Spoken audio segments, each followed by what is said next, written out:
enfants, épouses, amis, pères et mères. Fièrement, nous répondons à l'appel du devoir. Pour que les déplacés et les réfugiés rentrent à la maison. Pour que nos enfants reprennent le chemin de l'école. Pour que jaillisse la lumière de la réconciliation entre les peuples, pour le Mali, pour la patrie. Cette voie, nous l'avons choisie, au prix de nos vies. Nous défendrons nos couleurs.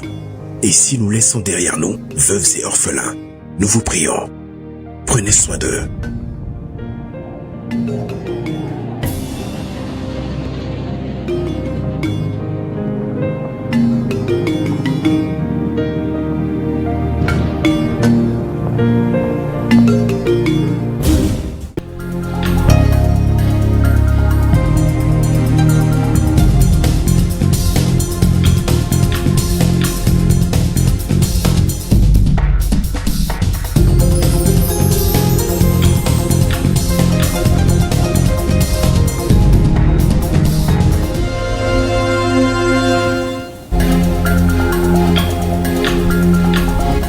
Voilà ce qui domine l'actualité de ce samedi. Visite du président soudanais au Mali, le général Abdel Fattah al-Burhan est arrivé ce matin dans la capitale malienne pour 48 heures. À son arrivée, il a été accueilli par le président de la transition, le général d'armée Assimi Goïta, et au palais de Koulouba, les deux personnalités ont eu un tête-à-tête. Les détails dès le début de ce journal. Clôture des travaux des journées scientifiques de l'Institut national de santé publique, prévention et contrôle des pandémies et catastrophes étaient au cœur des débats pour une vision mieux partagée afin de trouver des solutions durables. C'est parti pour la vente des vignettes des engins à 2 roues jusqu'au 31 mars prochain. Les motocyclistes peuvent avoir leurs vignettes sans problème. Au-delà de cette date, le contrôle débutera sur les voies publiques. Bienvenue à ce tour complet de l'actualité, mesdames, messieurs, bonsoir. Et à l'ouverture de cette édition, le président du Conseil souverain de la transition de la République du Soudan est arrivé à Bamako depuis ce matin pour une visite d'amitié de 48 heures, un déplacement stratégique qui vise à renforcer les relations entre le Mali et le Soudan, notamment dans les domaines sécuritaires, politiques et du développement. À sa descente d'avion à l'aéroport international président Modibo Keïta Sénou, le général Abdel Fattah al-Burhan a été accueilli par son homologue malien, le général d'armée Assimi Goïta. Retour sur le cérémonial d'accueil et les enjeux de cette visite du chef de l'État soudanais au Mali avec Ibrahima Traoré.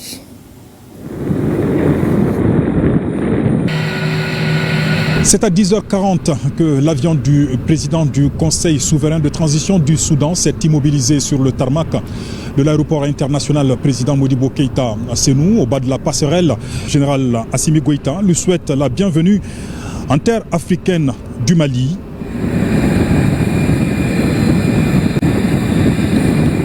Un accueil chaleureux empreint de cordialité et de fraternité à l'image des liens historiques de coopération entre le Mali et le Soudan. Le Mali qui déroule ainsi le tapis rouge au chef de l'État soudanais pour une visite d'amitié et de travail de 48 heures. Son but, réchauffer et développer un partenariat stratégique dans un contexte géopolitique, sécuritaire et diplomatique complexe. Il faut rappeler les liens anciens qui existent entre le Mali et le Soudan, qui remontent au temps de l'empereur Kankou Moussa, qui a fait un voyage légendaire à la Mecque au Moyen-Âge et qui est passé par le Soudan et qui a laissé beaucoup de nos compatriotes qui sont restés au Soudan jusqu'à ce jour. Donc ces liens humains sont extrêmement forts. Le Mali aujourd'hui et le Soudan sont deux pays en processus de transition qui font aussi face à des défis sécuritaires importants, qui sont aussi dans des régions qui font face aussi à un certain nombre de fragilités politiques et sécuritaires. Donc ça, c'est du côté vraiment des similitudes.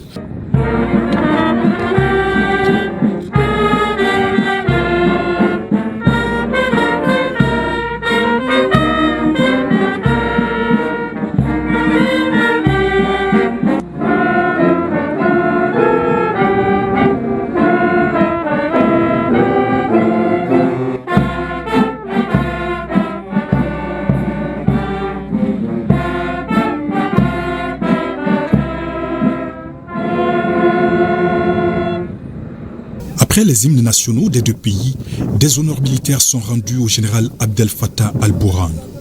Il salue ensuite le Premier ministre, les présidents d'institutions, les membres du gouvernement, le corps diplomatique accrédité au Mali et plusieurs autres personnalités. Les deux chefs d'État se dirigent ensuite vers le salon du pavillon présidentiel pour un bref entretien. Maliens et Soudanais qui partagent de multiples défis entendent dynamiser leurs relations dans divers domaines. Les deux pays veulent travailler pour renforcer les liens diplomatiques, les liens politiques, les liens de coopération et les liens de solidarité entre nos deux pays pour faire face aux défis internes, mais à la fois aux défis au niveau de nos régions sur le plan international, comment travailler ensemble. Les deux chefs d'État ont convenu de renforcer davantage la coopération économique entre nos deux pays. Vous savez qu'il y a déjà un accord qui établit une commission mixte de coopération entre le Mali et le Soudan. Les deux chefs d'État ont convenu d'appeler à une première réunion de cette commission mixte avant la fin du semestre pour pouvoir regarder dans un certain nombre de domaines du développement économique, le commerce, le transport, y compris le transport aérien, dans le domaine de la santé, dans le domaine de l'éducation, parce que aussi beaucoup d'étudiants maliens ont été formés aussi dans l'université africaine au niveau du Soudan, dans le domaine minier, comme dans le domaine du pétrole. Nous pensons qu'il y a beaucoup de possibilités d'échange. Donc la commission mixte va pouvoir travailler à identifier ces secteurs, à identifier des actions et des initiatives majeures qui viendront vraiment renforcer le travail et les échanges économiques et humains entre les deux pays. Le général Abdel Fattah al-Burhan dirige la transition au Soudan depuis août 2019. Son pays est secoué depuis quelques années par une crise sociopolitique et sécuritaire avec une forte influence ou ingérence extérieure. Et au palais présidentiel de Koulouba, les deux chefs d'État ont eu un entretien en tête-à-tête, une entrevue élargie par la suite aux deux délégations. Le président de la transition, le général d'armée Assimi Goïta et son homologue soudanais ont échangé sur des questions sécuritaires et les possibilités d'une coopération régionale. Des commissions mixtes seront créées dans les différents domaines de coopération. Une annonce faite au terme des échanges. Sira Batili était à Koulouba, suivant son reportage.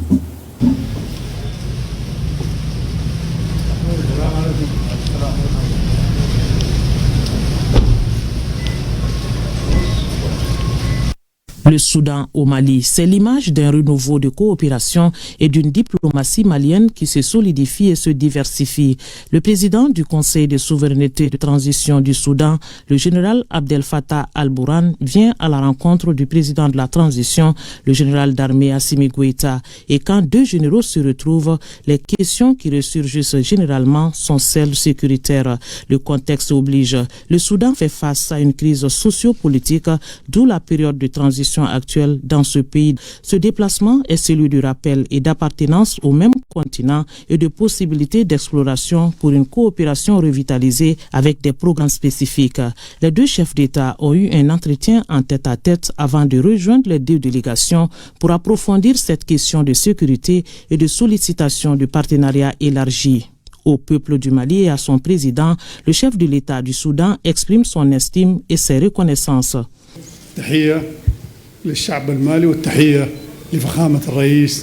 Tout d'abord, je voudrais exprimer mes salutations, mes remerciements chaleureux à son Excellence, Monsieur le Président de la République, mon cher frère, et au peuple malien, tout d'abord pour leur soutien au Soudan et au peuple soudanais dans cette crise que nous vivons.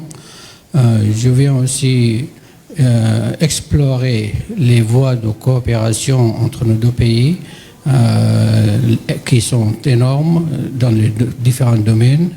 Nous sommes deux pays frères qui vivons dans une région tourmentée. Nous avons des points communs, nous avons des projets et surtout pour notre continent qui souffre beaucoup. Donc nous avons une vision pour l'Afrique, pour la sous-région. Nous avons discuté aussi de notre coopération et notre soutien mutuel au sein des organisations régionales et internationales. Nous vivons dans un monde tourmenté, donc nous avons le devoir d'être aux côtés l'un de l'autre. Vous l'avez dit, Monsieur le Président, les questions sécuritaires et régionales ont été évoquées. Qu'est-ce qui va être fait concrètement avec le Mali en matière de coopération? Nous sommes mis d'accord pour la création de commissions mixtes dans les différents domaines de coopération dont nos deux pays ont besoin. Dans la logique d'une coopération bilatérale et régionale, le Mali et le Soudan vont redéfinir les axes de ce partenariat qui se veut fructueux. Sur le plan régional, les sujets d'intérêt commun ont été largement discutés, même s'ils n'ont pas été rendus publics. En plus des questions sécuritaires, le Mali et le Soudan peuvent développer une coopération économique avec leurs ressources en or et en pétrole pour le Soudan. Les deux pays ont une convergence de vues sur l'agriculture et l'élevage, deux secteurs clés de développement.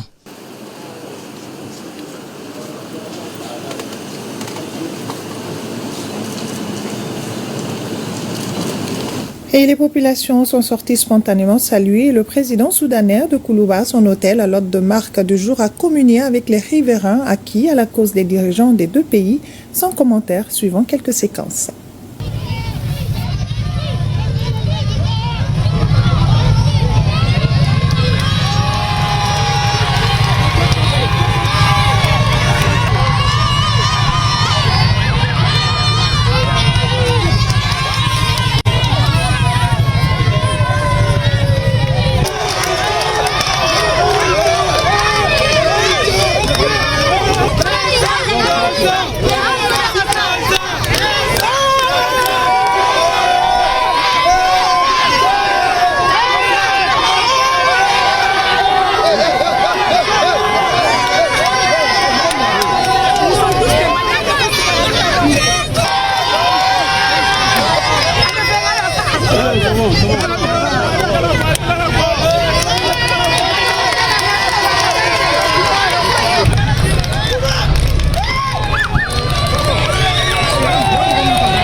Voilà, c'était cet après-midi à Bamako. L'actualité, c'est aussi cette rencontre entre la ministre de la Promotion de la Femme, de l'Enfant et de la Famille et les membres du réseau des femmes africaines, ministres et parlementaires. Les échanges ont porté sur le fonctionnement du réseau et son apport aux actions gouvernementales. La ministre n'a pas hésité à demander les conseils de ses aînés, conseils qu'elle a demandé également auprès des membres du réseau des communicateurs traditionnels pour le développement Récotrad, qui était venu aussi au département pour échanger avec la ministre afin de renforcer les liens de collaboration. Plus de détails avec Awad Amankoulibaly et Abdul Salam Bambara. Découvrir le monde, sinon la fonction de management à travers les yeux des plus âgés. Telle est la raison de cette rencontre intergénérationnelle entre le ministre de la Promotion de la Femme, de l'Enfant et de la Famille et les responsables du réseau des femmes africaines, ministres et parlementaires REFAMPE. La ministre Sanogo voit en cette structure un appui idéal et rassurant quant à l'accompagnement de son département dans l'atteinte des objectifs qui lui sont assignés. Rencontrer les honorables et ministres constitue une aubaine opportunité pour moi. Une opportunité de comprendre les obstacles auxquels vous avez été confrontés, mais aussi comment ils furent surmontés par chacune d'entre vous. Vous constituez un réservoir de savoir, de savoir-faire que je n'hésiterai point d'explorer dans l'intérêt supérieur des femmes maliennes. Un entretien concluant au vu de l'intérêt suscité. Les femmes ministres et députées, bien heureuses de cette visite, sont déjà aptes à faire le nécessaire à chaque sollicitation. Toutes celles qui sont là ont eu à occuper des postes de responsabilité, à participer à la prise de décision et donc qui ont des expériences qui sont mises à la disposition de l'État. Nous sommes à son entière disposition pour l'accompagner dans la conduite de la mission qui lui a été confiée. Autre lieu, autre structure, même exercice.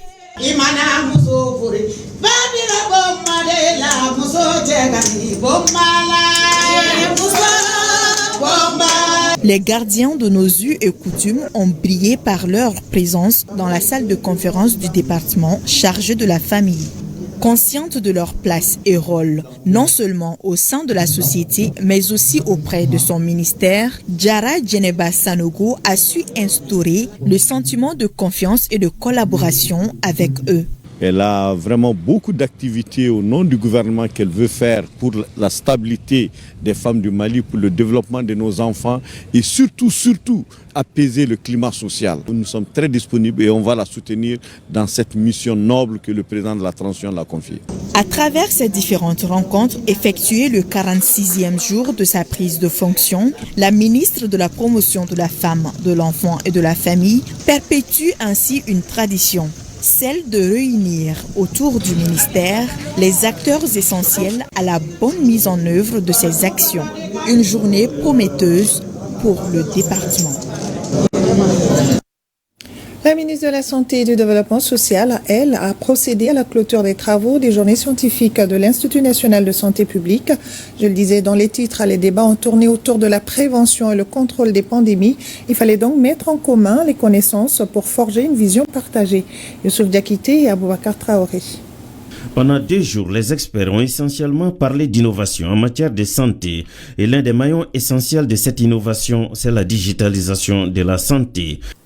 L'objectif de cette rencontre scientifique, c'était de promouvoir la recherche à travers le partage des résultats pour nous permettre d'utiliser ces résultats pour améliorer le système de santé. Les thèmes qui ont été retenus, la prévention et la gestion des urgences, le rôle du laboratoire et la recherche biomédicale dans la réponse aux épidémies, les défis environnementaux et les changements climatiques dans l'émergence des maladies, l'éducation sanitaire et la communication en période de crise. Selon les convictions du ministre de la Santé et du Développement social, la recherche constitue un secteur d'intervention prioritaire pour le département. C'est dans cette ligne droite que l'Institut national de santé publique tient ses premières journées scientifiques depuis sa création en 2019. Le thème consacré aux journées est prévention et contrôle des pandémies et catastrophes, le rôle de la recherche et de l'innovation. La tenue de ces journées est couplée avec le lancement officiel de la Semaine mondiale de lutte contre la résistance aux antimicrobiens édition 2024, commémorée du 18 au 24 novembre 2024 au Mali. Ces journées scientifiques constituent donc un cadre idéal pour commémorer la Semaine arabe. Toutes les recommandations et contributions fournies pendant ces journées scientifiques, dit-elle, rappellent l'importance des stratégies adoptées pour promouvoir la recherche dans le domaine de la santé au Mali. Des mototricycles ont été remises à certains villages dans le cercle de Nyoro du Sahel, de Kolokani, de Yelimane, d'Oussoubidjania et de Djema au profit des associations des jeunes de ces différents villages. Et c'est pour faciliter le transport des marchandises des entrepôts communaux vers les commerçants détaillants dans les villages. L'initiative s'inscrit dans le cadre du concept Point Diaspora. Boubacar Bablentouré pour plus de détails. Après un long processus du concept Point Diaspora du programme Tunkaranké qui a concerné l'organisation, la structuration et la mise en place d'un système d'animation économique dans les communes cibles du projet via des banques partenaires, l'heure est à la phase d'opérationnalisation de cette initiative ambitieuse. 5 communes à forte migration, à savoir Nyoro du Sahel, Kolokani, Yelemani, Oussoubidjania et Djema, viennent de bénéficier des mototricycles au profit des associations de jeunes des villages de ces communes. Au nombre de 15, ces engins vont servir de relais entre les entrepôts communaux et les commerçants détaillants du village. Fruit de partenariat entre le programme Tunkaranke et la Banque sahélo-saharienne pour l'investissement et le commerce Basic Mali. Les réalisations que nous avons eu à faire dans les zones à forte migration, donc dans nos communes partenaires, nous ont permis aujourd'hui de structurer la jeunesse. Et cette jeunesse avait besoin d'outils donc pour pouvoir continuer le concept que nous sommes en train de mettre en place. Et c'est cet outil-là que nous venons de mettre à leur disposition donc pour qu'ils puissent générer des revenus localement et avoir d'autres sources de revenus. Donc tout en aidant la structuration de l'économie localement à travers un point diaspora donc dans chaque village. En plus de faciliter l'ouverture de comptes aux villageois, la Basic Mali, par ma voix, a décidé d'apporter sa modeste contribution en appuyant les associations des jeunes dans les 15 communes partenaires du programme Tunkaranke, dans leur initiative de création d'activités génératrices de revenus, en dotant leur entrepôt de moyens de transport, des moyens de livraison, afin de gérer les mêmes jeunes et via les programmes Tunkaranke, ces liaisons entre entrepôts. Une véritable lueur d'espoir pour les maires des 52 communes bénéficiaires du projet. Projet qui se veut un outil de développement des communautés à la base à travers une inclusion financière. Le programme est vraiment en train de prendre forme au niveau de nos villages, au niveau de nos communes. Nous sommes témoins de cela. Les commerçants sont en train d'être répertoriés, photographiés pour être mis dans la base de données.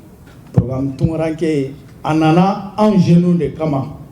Pour nous, association de jeunes villageois, c'est un rêve qui se réalise grâce à cette initiative du concept Point Diaspora du programme Tunkaranke et ses partenaires. Avec ce projet, le développement est assuré dans nos villages. Merci programme Tunkaranke. Des actions qui cadrent avec la vision du département en charge des Maliens établis à l'extérieur, qui se fixe comme credo la lutte contre l'immigration irrégulière qui coûte la vie à des centaines de migrants chaque année. Le programme Tunkaranke, faut-il le rappeler, s'inscrit dans la concrétisation d'une vision commune avec l'ensemble des acteurs pour promouvoir un développement harmonieux des zones à forte migration.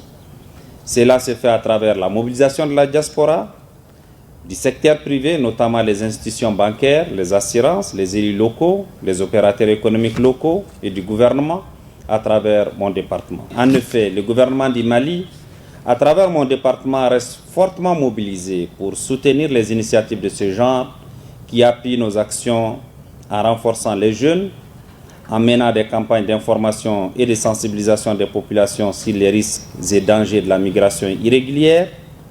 Je demeure donc convaincu que c'est en unissant nos efforts que nous arriverons à contenir les défis migratoires.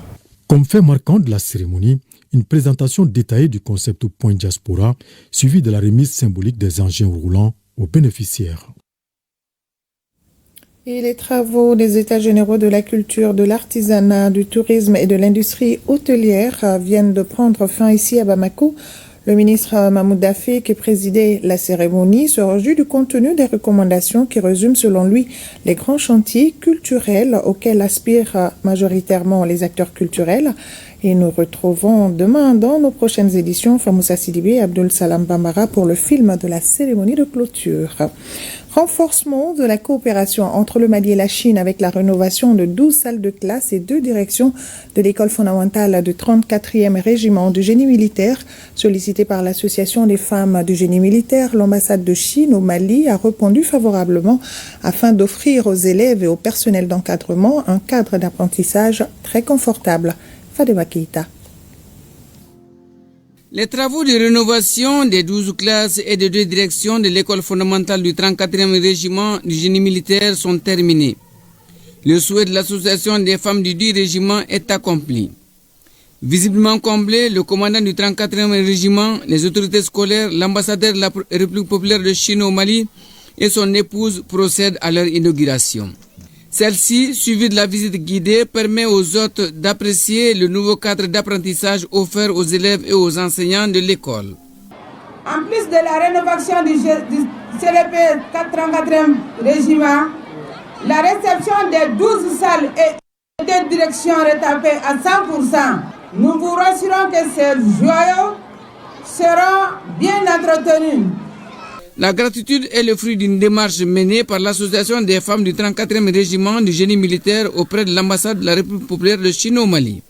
En rénovant ces classes, vous avez non seulement amélioré leur environnement d'apprentissage, mais vous avez également renforcé leurs espoirs et leur motivation à apprendre et à grandir.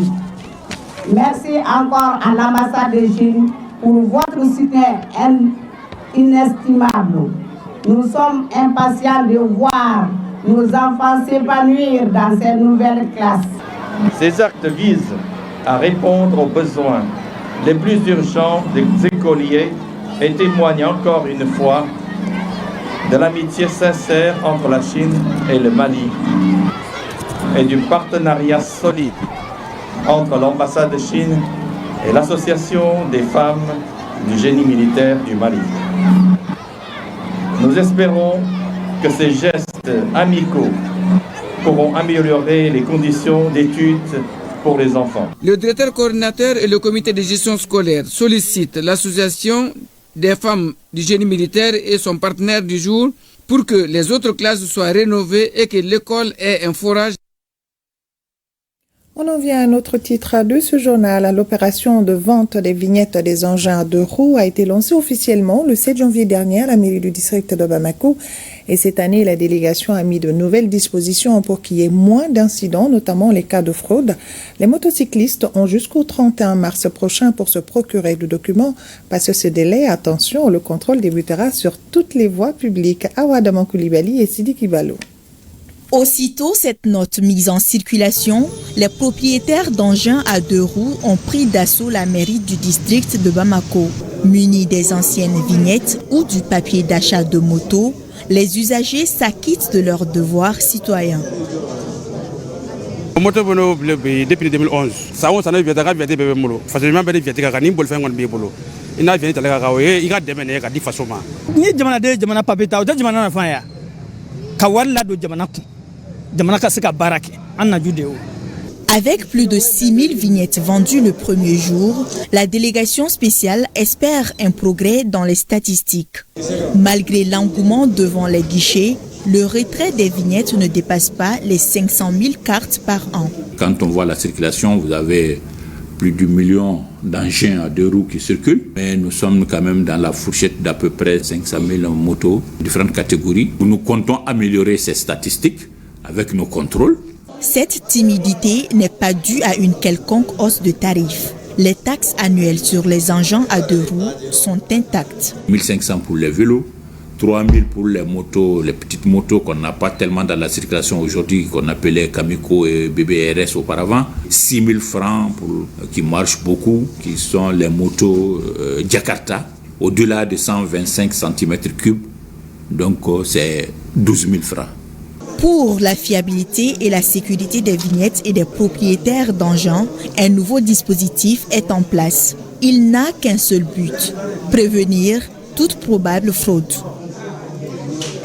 Nous avons mis en place une application qui permet de faire le suivi au quotidien, à la minute près, en temps réel, des vignettes. Ensuite, ceux qui font la vente au niveau des guichets, il y a 6 guichets, et nous envisageons même d'aller jusqu'à 10 guichets. Ils seront suivis par des caméras. Les vignettes sont infalsifiables. Pour la vente de cette année, il fallait quand même former des éléments pour maîtriser l'application. Ils ont été formés, ils sont à la tâche. Entre hier et aujourd'hui déjà, nous avons senti une grande amélioration. C'est cette innovation qui retarde l'ouverture des 3 guichets supplémentaires dans les communes 2, 4 et 6. Les anciens contribuables ont 3 mois pour se munir des vignettes. Passé ce délai, ils s'exposent à une pénalité de 100% du tarif normal. Nomba Ganame, c'est le lauréat du prix Prince William pour la conservation de la nature. La cérémonie qui s'est tenue au Parc national de Bamako récompense les efforts des hommes et femmes qui ont fait de la préservation de la nature leur combat. Et sachez que grâce aux efforts du lauréat, la population des éléments du gourmand ont considérablement augmenté avec bien sûr le soutien de la communauté locale. Les temps forts avec Mamadou Fani. Nous sommes sommes au parc national de Bamako, très loin de la réserve de biosphère du Gourma, là où le lauréat du jour Nomba Ganame, directeur pays de Will Foundation, a passé 18 ans de sa vie à entretenir et à cohabiter avec les pachydermes. Un travail qui vient d'être récompensé à Londres par le prix du prince William pour la conservation de la nature. C'est à juste titre qu'il est aujourd'hui célébré par les autorités maliennes à travers le département de l'environnement au cours d'un déjeuner offert par le ministère. Monsieur Ganame a su, sur la base des problèmes, apporter des solutions tangibles, démontrant que l'audace et la persévérance peuvent véritablement transformer des réalités locales et globales. C'est donc sans surprise que le personnel du service des eaux et forêts a favorablement accueilli l'attribution du prix Prince William à M. Ganame au titre de l'édition 2024, en reconnaissance de ses efforts en matière de protection des éléphants du Gourma. Ce prix vient couronner les efforts d'un homme pour qui la préservation des éléphants du Gourma est un combat qui nécessite les efforts collectifs et continus de toutes les communautés. C'est un honneur pour moi, ma famille, mes amis et mes collaborateurs. C'est aussi le sentiment que la collaboration avec beaucoup de personnes, beaucoup de compétences, il y a toujours un gain là-dedans. La vision de Will Foundation, je ne pense pas qu'on va changer de vision, parce que dès que la vision arrive à trouver des résultats sur le terrain, c'est de renforcer, de consolider ce qui est déjà un acquis. Et donc nous allons poursuivre souvent dans notre vision et dans notre approche. Ce prix ne célèbre pas seulement des accomplissements. Il met également en lumière des solutions visionnaires face aux défis globaux auxquels nous faisons face aujourd'hui. Cette cérémonie a vu aussi la participation des anciens ministres de l'Environnement et directeurs généraux des eaux et forêts, tous venus apporter leur soutien et félicitations à l'heureux récipiendaire. Lancement des activités de la rentrée solennelle de la GCI Mali, occasion pour le nouveau bureau de présenter les axes prioritaires au compte du mandat 2025. Une rentrée placée sous le thème entrepreneuriat et leadership à jeunes comme vecteur de développement. La GCI Mali s'engage. Boubacar Koulibaly et Mamadou Sidibé. Le palais des pionniers transformé en palais des jeunes le temps d'une soirée. C'était à la faveur de la rentrée solennelle 2025 de la Jeune Chambre internationale Mali. L'organisation juvénile renoue avec tous ses membres et partenaires. Une belle occasion pour dévoiler l'agenda du nouveau bureau. Agenda qui s'articule autour de 6 axes prioritaires. Faire de la communication un outil essentiel pour la promotion de la notoriété et la visibilité de la marque GCI. La priorité 2, quant à elle, c'est de faire de la GCI Mali une organisation de jeunes leaders émergents et un partenaire sûr du développement de la jeunesse. Et la dernière des priorités, c'est de promouvoir une gestion saine de notre organisation. Cette rentrée solennelle qui coïncide également avec les 30 ans de la GCI Mali est axée sur les thèmes entrepreneuriat et leadership jeune comme vecteur de développement. La GCI Mali s'engage. Le Mali aujourd'hui fait face à de nombreux défis économiques, sociaux et politiques. Dans ce processus et dans ce contexte, l'entrepreneuriat et le leadership des jeunes ne sont plus de simples options, ils sont devenus des impératifs. Nous avons besoin d'une jeunesse audacieuse, comme celle que nous venons d'apprécier, créative et engagée pour relever les défis de l'emploi, de l'innovation et de la gouvernance. La Jeune Chambre internationale Mali, par ses projets et ses initiatives, montre le bel exemple.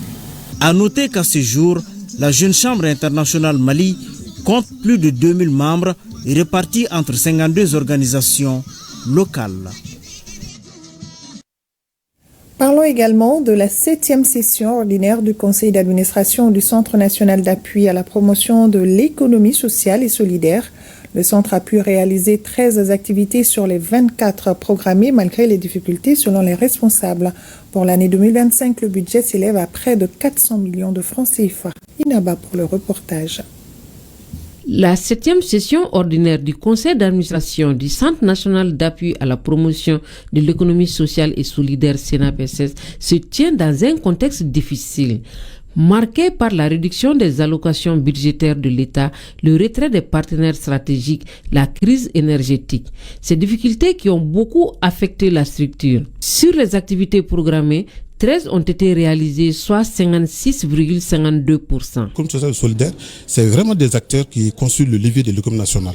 Donc, pour leur protection sociale, pour leur couverture sanitaire, alors on est en train vraiment de les sensibiliser pour pouvoir vraiment avoir cette couverture sanitaire en perspective du RAMU, le régime d'assurance maladie universelle. En perspective, le centre ambitionne de mener une étude sur l'écosystème de l'économie solidaire au Mali pour faire le point en termes des défis, enjeux et opportunités, afin d'orienter les interventions des acteurs de ce secteur. Pour l'année 2025, les prévisions budgétaires s'élèvent à 361 582 000 francs CFA, avec une diminution globale de 6,38% par rapport à 2024. La principale source de financement reste l'État, dont l'enveloppe a diminué de 3,19%. Quant au programme 2.062, le renforcement de la protection sociale et de l'économie solidaire, la subvention allouée au plan d'action diminue de 30%. Le Centre national d'appui à la promotion de l'économie sociale et solidaire est un outil de mise en œuvre de la politique nationale de l'économie sociale et solidaire. Il a pour mission de lutter contre la pauvreté, l'exclusion sociale et le chômage. D'une session à une autre, cette fois-ci la deuxième du Serfiltex, centre de recherche et de formation pour les industries légères et textiles. Elle se tient à Ségou. Plus d'1,76 milliard de francs CFA sont prévus pour la réalisation des activités 2025 du centre. Reportage à Fousseni Samaké et Bassi Traoré.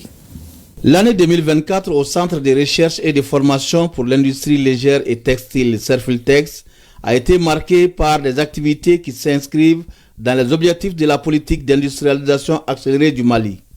Pour ce faire, des activités comme l'analyse du fibre de coton, de l'huile, du tourteau, la formation et la modernisation des équipements ont été menées par ces centres. L'année 2024 a été riche en réalisations. Le renforcement de compétences. Le Serfiltex a consolidé sa présence sur la scène régionale et internationale en participant à des événements tels que le Salon international du coton et du textile au Burkina Faso. Nous avons élaboré et soumis au Conseil pédagogique et scientifique plusieurs projets de recherche avec des avancées notables dans des domaines du textile durable et de l'innovation technologique. Malgré ces succès, nous avons été confrontés à des défis. Le renforcement des acquis, la diversification des sources de financement et bien d'autres sont dans les viseurs du Serfiltex en 2025. 2024 a été une année de consolidation et de progression du centre, avec un taux de réussite de plus de 93% pour nos étudiants en formation initiale. Le Serfiltex confirme son rôle dans la formation de talents hautement qualifiés. Le budget 2025 du Serfiltex, équilibré en recettes et en dépenses, se chiffre à la somme d'1 milliard 76 314 000 francs CFA. Les priorités pour 2025 porteront sur la modernisation du centre, le renforcement des capacités du personnel. La mission principale du Serfiltex est de former des ressources humaines qualifiées pour l'industrie des textiles au Mali et dans la sous-région. De Ségou, faisons une centaine de kilomètres pour aller à Sens. Sur place, l'évêque de Sens a posé un acte humanitaire. Il a remis des vivres, des non-vivres et une enveloppe symbolique à 60 ménages déplacés et sinistrés de la ville de Sens. C'était à la faveur de la traditionnelle présentation de vœux chaque 8 janvier des prêtres de la région de Sens. Le reportage de Drissa Koné. Dieu est amour. que cette affection nous guide dans toutes nos actions. Voilà les mots prononcés par Hassan Florent Koné, évêque du diocèse de Sens, avant de remettre 3 tonnes de riz, 200 kg de sel, des sacs contenant des habits et 300 000 francs CFA à 60 ménages déplacés de guerre et sinistrés d'inondations dans la commune urbaine de Sens. Cela avec bien sûr l'appui de Caritas Mali. Nous sommes des déplacés suite à l'insécurité et l'inondation venue de l'interfleuve. Aujourd'hui, l'Église vient de nous donner des vivres et non-vivres. Nous leur disons merci. Le gouverneur de la région de Sens nous a adressé une correspondance. Nous avons voulu honorer cette demande en donnant aux déplacés et aux sinistrés aujourd'hui ce don. Donc ce n'est pas l'ensemble du don. Ce n'est qu'une partie de ce qui a été déjà fait et une partie aussi de ce qui se fera. Parce que l'Église a cette mission de son fondateur Jésus-Christ de venir et d'intervenir pour le développement, pour la paix, pour la justice. Ces actions salvatrices sont appréciées par les autorités régionales. Si tous les leaders avaient, n'est-ce pas, cet esprit, n'est-ce pas, de fraternité, cet esprit de charité, je crois que, n'est-ce pas, en tout cas, il y aura moins de problèmes, n'est-ce pas, au niveau de la société et au niveau des plus démunis. Pour démontrer davantage l'amour qui caractérise l'Église, les prêtres et plusieurs autres fidèles chrétiens de la région ont partagé un repas avec ces personnes en situation difficile. Ces actions sont à la faveur de la traditionnelle présentation de vœux de Nouvel An des paroisses à l'évêque qui se tient le 8 janvier de chaque année. Vœux suivis d'une messe de prières et de bénédictions de Nouvel An pour la nation.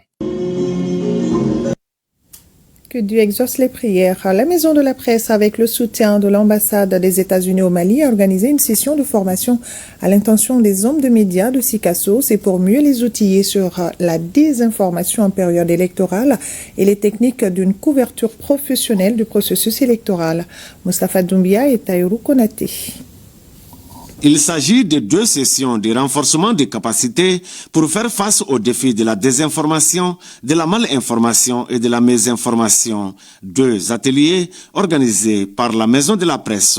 Les participants sont les représentants des médias publics et privés et des organisations de la société civile. Il s'agira d'outiller une quarantaine de participants sur l'écosystème de la désinformation en temps d'élection et les techniques d'une couverture professionnelle du processus électoral avant, pendant et après. Cela afin d'éviter et de prévenir les dérapages inhérents à la couverture des élections. Il s'agira également de vous familiariser avec les notions de l'éducation aux médias et à l'information afin de développer votre capacité de discernement vis-à-vis des informations disponibles sur les supports médiatiques. La première session porte sur le rôle des médias dans la prévention et l'apaisement des tensions socio-politiques en période électorale. La deuxième est consacrée à l'éducation aux médias et à l'information dans le contexte de mésinformation, désinformation et malinformation. Nous allons profiter aussi de l'opportunité qui nous a offerte cette formation pour parler donc de la sécurité des journalistes en temps d'élection. Vous savez pourquoi on a parlé de la sécurité des journalistes? Parce que pendant les élections, souvent c'est les journalistes même qui provoquent l'insécurité. Parce qu'ils ne savent pas comment il faut se comporter, comment il faut chercher l'information. Ils provoquent souvent les femmes et les hommes qui détiennent les informations. Je lance un appel solennel à tous les participants pour qu'ils prennent pleinement conscience de leur rôle dans cette mission noble. Chaque mot diffusé, chaque reportage publié peut avoir un impact profond, positif ou négatif, sur l'évolution de notre société. Je vous exhorte donc à faire preuve de professionnalisme, d'éthique et de responsabilité. Les ateliers de renforcement des compétences des médias et des organisations de la société civile sont soutenus par l'ambassade des États-Unis au Mali.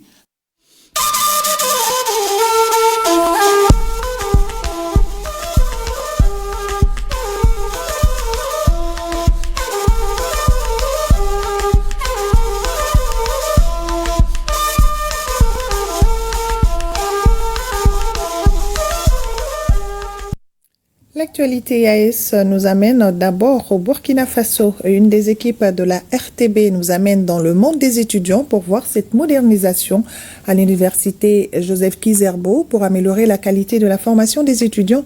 Des mesures ont été mises en place pour que les infrastructures répondent aux besoins des apprenants. Des amphithéâtres interconnectés grâce à un dispositif technologique qui permet aux étudiants de suivre les cours dans plusieurs amphis ou à distance. Comment cela fonctionne? Faisons-y un tour avec Tanga Kanfando et Sié Dilareya. Pavillon K à l'université Joseph Kizerbo. C'est l'une des dernières réalisations de l'université, un pavillon de 3 amphithéâtres interconnectés via un dispositif technologique. À cet instant, ce sont les étudiants du semestre 3 d'études anglophones qui suivent un cours de civilisation anglaise dans le grand amphi. Ce même cours peut être suivi en visioconférence dans les 2 autres amphis connexes, comme c'est le cas ici. En plus, grâce à la connexion Wi-Fi de l'université, les étudiants peuvent suivre le cours en direct ou en streaming. Cette opportunité est à saluer parce que sans même être en salle, peu importe là où tu es, ça te permet de suivre le cours en ligne et ça nous permet aussi de faire autre chose parallèle. Vraiment, c'est une innovation à saluer. Le cœur du système se trouve là, dans cette salle. Il est géré par une équipe de techniciens, dont des ingénieurs de son et des informaticiens. C'est à partir d'ici qu'on administre et qu'on gère tout ce qui est technologie nouvelle dans ce bloc de bâtiment. Nous avons 3 salles de cours, une grande et 2 petites. Et à partir d'ici, nous pouvons décider de partager le cours de la grande salle aux 2 petites salles et vice-versa.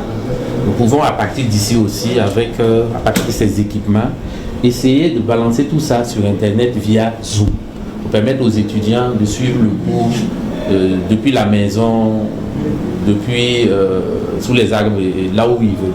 La réalisation du pavillon K avec tous les dispositifs technologiques qui l'accompagnent s'inscrit dans le cadre de la résorption des problèmes vécus à l'université Joseph Kizerbo, comme le chevauchement des années académiques et la gestion des flux. On a décentralisé l'enseignement supérieur pour rapprocher l'enseignement supérieur du public, et cela est important que les cours qui sont donnés à l'université Joseph Kizerbo et qui quelquefois doivent être donnés dans les autres centres universitaires ou dans les autres universités puissent aussi être réalisés au profit des étudiants des autres universités. Une solution pensée et proposée par l'équipe du contrat de performance. Le bâtiment et le pavillon K en chiffres, ça fait donc un complexe de 3 salles, dont une grande avec une capacité de 1250 places assises, avec 2 petites salles attenantes d'une capacité de 625 places chacune. À l'expérience, le système offre plusieurs avantages et est vu par les acteurs comme une opportunité pour relancer les universités publiques burkinabées. Mais le défi reste la connectivité, l'engagement de tous les acteurs, l'ouverture des acteurs au changement et la collaboration interdisciplinaire et interuniversitaire. Et au Niger, le gouverneur de la région de Difa a présidé la sortie de la 6e vague des repentis de Boko Haram, Abdraman Boukari et Abdraman Amadjiri. Cette cérémonie placée sous la présidence du gouverneur de la région de Difa, le général de brigade Mahamadou Ibrahim Bagadoma, marque ainsi la sortie de la 6e vague des repentis du centre de Goudoumaria. En toile de fond de cette cérémonie, la remise des certificats d'exemption de non-poursuite judiciaire par le procureur de la République Paul antiterroriste M. Ousmane Baïdo, suivi de la prestation du serment coranique où ces derniers ont juré de ne jamais prendre part à des actes terroristes sous toutes leurs formes, comme auteurs, co-auteurs ou complices, de travailler sans relâche à la promotion de la paix et de l'unité au sein des communautés et de respecter les lois et règlements de la République. Vous avez fait le choix de la paix, de la réconciliation et de la reconstruction. Ce choix est non seulement bénéfique pour vous-même, mais également pour vos familles, vos communautés et pour toute la région.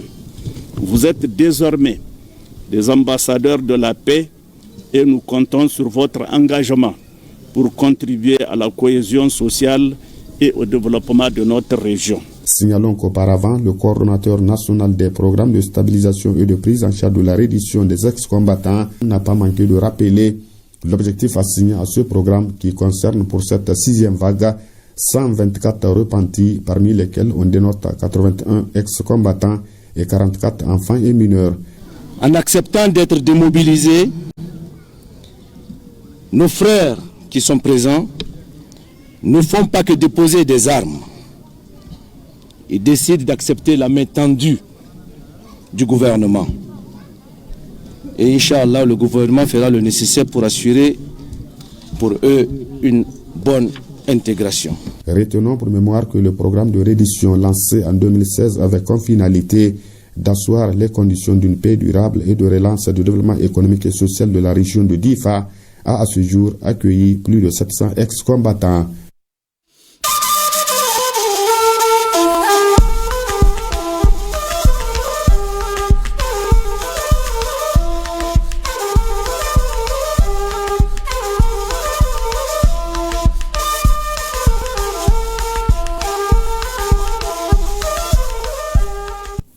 Venons-en maintenant au sport, l'actualité sportive, c'est tout de suite et maintenant avec Abdul Karim Kaba qui nous a rejoint, mais c'est juste après ça.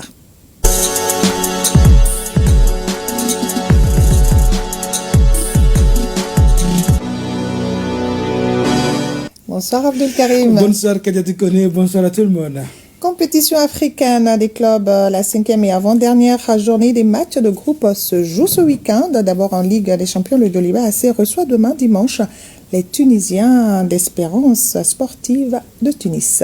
Coup d'envoi 16h au stade 26 mars de Rimadjo. Après 4 journées disputées, le Doliba AC compte 2 points avec 0 but marqué. Malgré cet état de fait, à domicile, les Rouges de Bamako veulent offrir une prestation honorable aux supporters face aux favoris du groupe Espérance Sportive de Tunis. Déjà, quelques rencontres ont été disputées cet après-midi. Ali 18 en déplacement dominé le stade d'Abidjan 3-1.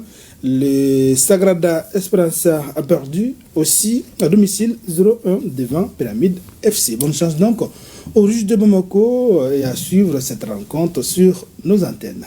Et en Coupe CAF, le stade malien de Bamako en déplacement joue en Afrique du Sud contre Stellenbosch FC.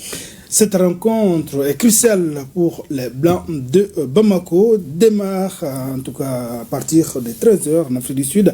Les Blancs de Bamako doivent impérativement faire un résultat en terre sud-africaine s'ils veulent se qualifier pour le tour suivant. Au même moment, CD Luanda Sul recevra la naissance sportive de Benkane. Le coup d'envoi des autres rencontres de cette Coupe CAF sont prévus pour 16h. Bonne chance donc aux Blancs de Bamako par rapport à cette rencontre en terre sud-africaine. Merci bien Abdul Karim Kaba. Merci bien. Et à demain. Inch'Allah. Voilà, vous l'avez certainement remarqué, une erreur nous a fait écrire Xi Jinping, ambassadeur de la Chine au Mali. Il fallait plutôt lire Chen Jiong.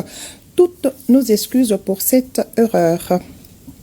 Voilà l'essentiel de l'information de ce samedi. La rédaction vous remercie de l'avoir suivi et vous donne rendez-vous demain également pour d'autres points de l'actualité. D'abord 13h avec Ousmane Dao et Dieu voulant, je serai là pour la grande édition.